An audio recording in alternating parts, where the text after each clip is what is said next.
Hello, ActiveSage here on the Sage channel, and as per usual, upon a Tuesday, an update has been released for Medieval Engineers. And this update today, if I go ahead and fly up here, has brought forth something new. So I can go ahead and do this and press U, and you'll see at the top right of my screen, we now get a little icon that says I'm speaking. Well, if we go ahead and switch to Second Sage's view, we can now hear that Second Sage is hearing my voice in the game. And that's right, the game now has the ability to, well, voice transmission. And it's actually designed that way if I move my character over to one side of Second Sage, my voice should sound a bit different. And of course, move it out over to the other side, it should once again sound a bit different. Also, it should be pointed out that if your UI is off, you'll still see the icon above one's head. So don't try to sneak around and whisper in people's ears. They'll still be able to see that icon. And I can of course go ahead and run the character away.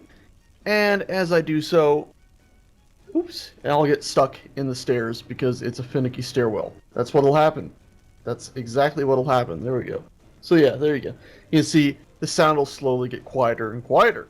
In fact, you might not have been able to hear me, so I might have faded back in my actual normal dialogue. So there's that. That's a nice little thing they've added today, which should be pretty useful. A second thing they've done today is actually tweak the day-night cycle to actually allow for the sun to move. So no longer will day and night switch with the sun sitting still. I can turn that on, and you see it's a bit jittery, but it's only jittery because I have it moving from day to night in about a minute. The whole day-night cycle is about a minute. Usually it's not jittery at all, so I don't really consider that a problem. But you can see the sun goes away, it gets dark, and no longer do you have a random sun stuck in the air or anything silly like that. And I believe if we look over there, I can never keep track of my east to west on this map. I think this is west right here. I think it will be coming up right near Second Sage in a second. Maybe. Oh, yep, there we go. We have fog in the morning. And you'll notice that it gets bright. Well, it's still dark even though we can see the sun. That's because we're so high up we're able to see basically over the edge of the world. I think it would technically still be below the horizon at that point. That's why it remains dark, so that's not really an issue. And you can see the shadows are a bit jumpy right now, except for the ones that are close. Oh dear. But that's just because, as I said earlier, it's moving so quickly. Usually all the shadows move about this smooth, which is pretty damn nice. Anyway, that's actually it for this update. It's a very simple update. I built all this just to show the day and night cycle switching and the sun moving, because it's pretty cool to see the sun move, isn't it? And look at that, sun goes away, goes to dark. I could have shown this in the past, but you know what? It feels a lot better actually having that sun go across the sky. They did do one last tweak that I should probably go ahead and tell you guys, and I'll tell you once the sun comes back up, because I actually want to see it come back up from this perspective. Any second now, it should come back in. There we go, and here it comes right there. There we go. It's going ahead and lightening everything up. Pretty awesome. This game is actually pretty beautiful.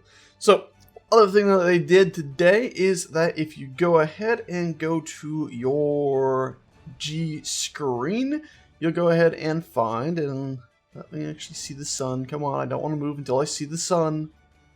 Come on, where's the sun? Let me actually see it. I love watching the shadows, but okay, there we go. Now we can officially say we had the whole loop.